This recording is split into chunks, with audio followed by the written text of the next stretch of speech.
Hello, BookTube. I've got a little mail for you. I fell off the mail wagon just a bit, so I thought we'd hop back on. It wasn't neglect this time or absent-mindedness. It was another incident of the culture war showing up in the mail and diverting me to foam-flecked, white-knuckle, rage-inducing 45-minute rants that I'm obviously not going to upload. So I'm going to try to get around that today, but one of the things I want to show you, the package is already open. I want to show it to you specifically so that I control myself and do not rant about it. So we get periodicals, for instance. We have the Martha's Vineyard Gazette. This is, of course, a big newspaper for the island of Martha's Vineyard, where I have the honor to be the book reviewer. And this one has a review of a book that we've seen on this channel by yours truly. This is a broadsheet newspaper, so it's a little bit hard to maneuver. God, I remember when we all had to do these standing shoulder to shoulder on a subway. I don't know where that skill went to, but this was Morning Pages, the novel that we saw by Kate Pfeiffer, that I quite liked. I liked it quite a bit. I wrote about it for the Gazette. Always, as I've mentioned before, always a very nice feeling to get your own work in the mail. It's fun to get things in the mail anyway, but it's extra fun to get your own byline in the mail. Then I want to show you a couple of books that are already open. So one of those is from September, and that is Robert Skidelsky's book Mindless: The Human Condition in the Age of Artificial Intelligence. So another one of these AI will kill us all books. Well, let's see what we have here. Faith in technological fixes for our problems is waning. Automation, which promised relief from toil, has reactivated the long-standing fear of job redundancy. Information technology, meant to liberate us from traditional authority, is placing unprecedented powers of surveillance and control in the hands of a purely secular big brother. And for the first time, artificial intelligence threatens anthropogenic disaster caused by our own activities. It's not artificial intelligence that's doing that, that's threatening that. It's that we won't fix the problem that we have made. Massive, wide-scale climate legislation would at least slow down the problem that we have created. Artificial intelligence didn't have anything to do with that. Scientists join imaginative writers in warning us of the fate of Icarus, whose wings melted because he flew too close to the sun. This book tells the story of our fractured relationship with machines, from humanity's first tools down to the present and into the future. It raises the crucial question of why some parts of the world developed a, quote, machine civilization and not others, and traces the interactions between capitalism and technology, between science and religion, in the making of the modern world. And the author is a professor of political economy at the University of Warwick, and has written, a 3-volume biography of John Maynard Keynes. Okay, David Murphy got volumes of that when he was here. I see those volumes at the Brattle all the time. I thought I knew that name. Okay, so it's his rumination on mankind's fractured relationship with machines. So that means probably there will be 60% of this book that is stuffing. And the kernel of the thing is going to take place at the very beginning and at the very end, which is pretty grim for those of us who are going to read the whole thing. Then the other book that was opened, I want to do this. Rather than not do it, I want to do this. This comes out later this month. This is a finished copy from Yale University Press. And it's about St. Augustine. So you would think that it would make me overjoyed, and maybe it will. This is by Matthew Elia, and it is called The Problem of the Christian Master: Augustine in the Afterlife of Slavery. So this is another St. Augustine study. The first book to bring together two important intellectual traditions, Augustinian politics and modern black studies, both focused on the shared problem of the Christian master. Over the last 2 decades, scholars have made a striking return to the resources of the Augustinian tradition to theorize citizenship, virtue, and the place of religion in public life. However, these scholars have not sufficiently attended to Augustine's embrace of the position of the Christian slaveholder. To confront a radicalized world, the modern Augustinian tradition of political thought must reckon with its own entanglements with the afterlife of the white Christian master. Any of you who know anything about slavery and the world of St. Augustine are already going to know where my rant was coming from the first time, where my objections come from. Drawing on that's St. Augustine, I keep saying Augustine, on Augustine's political and politics and resources, and the resources of modern black thought, there is no such thing. Thoughts don't have colors. They don't have races. Into an extended dialogue, the author here develops a critical analysis of the enduring problem of the Christian master, even as he presses toward an alternative interpretation of key concepts of ethical life, agency, virtue, temporality, against and beyond the framework of mastery. Amid democratic crises and racial injustice on multiple fronts, the book breathes fresh life into conversations on religion and the public square by showing how ancient and contemporary sources at once clash and converge in surprising ways. And the author is conspicuously not pictured, but is an assistant professor of theology, race, and environment at St. Louis University. I have not looked up this author, but I would argue that it is not possible for him to have that position and not be black himself. And, of course, a huge... I'm not going to rant about this book. I'm going to read it and assess it rather than just rant about it preemptively. But if you walked up to St. Augustine on the street in his own day and asked him what the fundamental quality of slaves were, he would not mention skin color. This has almost nothing to do with the issues of skin color that I would imagine are at the heart of any discipline called Black Studies. This is not a question of what a 21st century American Black Studies professor would consider a race problem. So I'll be very interested to know if this author deals with theological elements. I mean, it's right there in the title, right? Augustine. It's right there in the Christian master. I'll be very interested to know if this author deals with that subject, as opposed to what I'm hoping this isn't. I'm hoping that Yale University Press would not publish just a highbrow piece of race baiting. We have far too much of that in the 21st century as it is. I'm just hoping that's not what this is. It seems it. It seems it. Slavery in the ancient world was not like slavery in the pre-Civil War American South, obviously. Slavery in the pre-Civil War American South was entirely predicated on skin color. That was not true in the ancient world. And more importantly, who are you going to let off the hook here? I'm hoping you don't let anyone off the hook. The Bible vociferously endorses slavery, Old and New Testament. Not a single point, not at any point in the Old or New Testament, does any figure, including figures who are both speaking with alleged supernatural, divine, and perfectly just beings, and also supernatural, divine, and perfectly just beings themselves. At no point do any of those figures say, don't own people. Slavery is wrong. That is never said. Instead, it is taken as the absolute given backdrop of the world. It's just a given backdrop of the world like every other given backdrop in the Bible, Old and New Testament. It's just a given of the world. It's nothing that the writers are even thinking about objecting to, any more than they would object to oxygen if they knew what it was. It's a given part of the world, which is perfectly natural if all the books that then go into comprising your Bible were all written by men who lived at that time. Of course, they're going to take their own day's assumptions. The writing that comes out today in 2024 is loaded with the assumptions of our time that will look exactly like that in 100 years or 1,000 years or 2,000 years.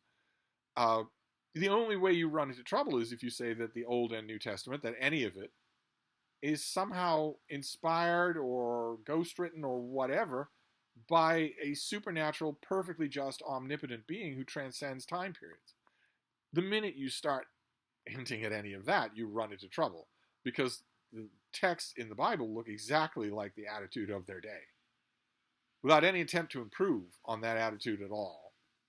Whereas last year or the year before that, I read a really good study of St. Augustine and the idea of the earthly city. What is the earthly city? How do cities work? What is justice in a purely civic arena, not a divine one? I would love it if this did a lot of the same things. And for all I know, it does. The thing that I forgot in my rant about this originally that I didn't upload is that for all I know, it does that. This is just a pub sheet that we're talking about. And maybe a little bit of a CV. For all I know, this author is digging in deep to St. Augustine. There are rich veins to be mined here of Augustine and the idea of mastery and slavery and stratification of power like that. There are all sorts of ways you can do that. So that's another book that I opened, but it wasn't a usable book video that I could make out of it. Now we'll open some books on camera, and I will hope that we don't run into those problems again. I will hope that I'm just not postponing the problems here. We've got just a few packages, and we will see. It was a bright sunny morning, but very humid, and then the clouds have gotten darker and darker. It's supposed to rain all night, and a light rainstorm just swept through here because I think this storm really does want to get here. I think it really does want to happen. Okay, what have we got here? All right, I don't need this. What is this? Is this also something that I don't need? Yeah, I don't need this. Okay, that can go away. How about you? Are you something that I need? Yes, you are. Okay, this comes out in July. This comes out at the end of July from the great folks at Minotaur Books. This is by Alison Montclair, and it is Murder at the White Palace. Terrific cover. Look at that. The green makes it. Just makes it there. So what do we got here? Oh, right. Okay, I thought I recognized this name. This is The Right Sort of Marriage Bureau. We've seen, I think, all the books in this series. This new mystery tangles up Sparks and Bainbridge. Those are the two main characters. Their personal romantic lives striking a personal chord. Let's see here. About this book. In post-World War II London, the matchmakers of the Right Sort of Marriage Bureau are involved in yet another murder. In the immediate post-war days of London, two unlikely partners have undertaken an even more unlikely, if necessary, business venture, the Right Sort Marriage Bureau.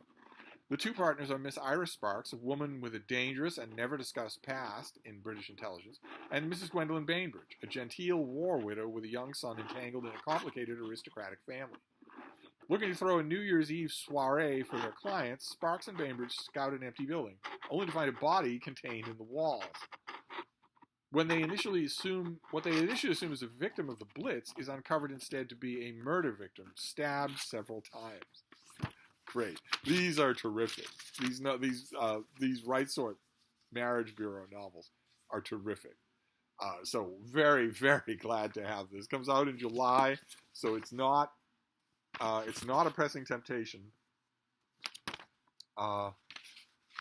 Right away. I'm hoping that I get a finished copy of it. The pressing temptation, unless these last two packages are just astronomical, the pressing temptation here is going to be the St. Augustine book, as they would be anyway. That St. Augustine commands my attention when he shows up.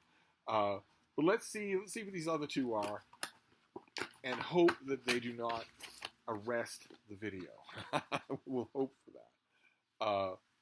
Oh, great. Okay. Oh, I got a finished copy of this. Okay, I thought I intuited that I was going to have to make do with an e-copy of this. Fine by me. But this is great. Fantastic. Okay, so this is coming up soon. Let's see. Is that right? Yes, early June. June the 4th, June the 4th is this mega drop date.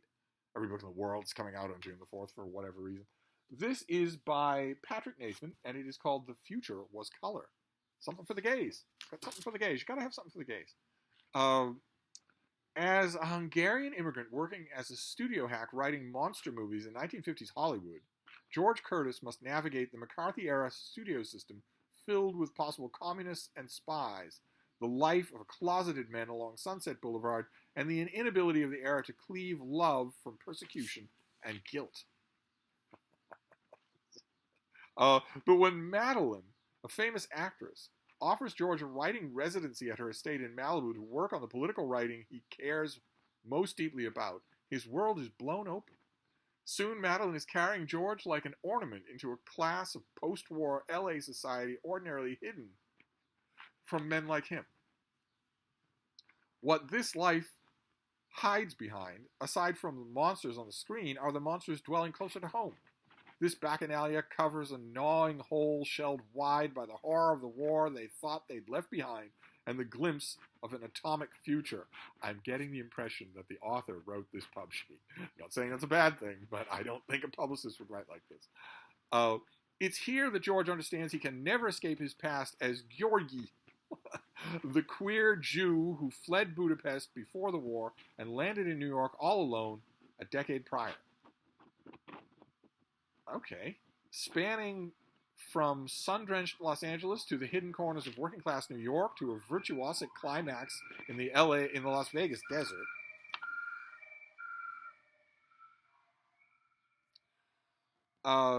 This book is an immaculately written exploration of post-war American decadence, reinventing the self through art and the psychosis that lingers in a world that's seen the bomb. Okay. All right. Okay, Patrick Nathan. Patrick Nathan's the author of Image Control and Some Hell.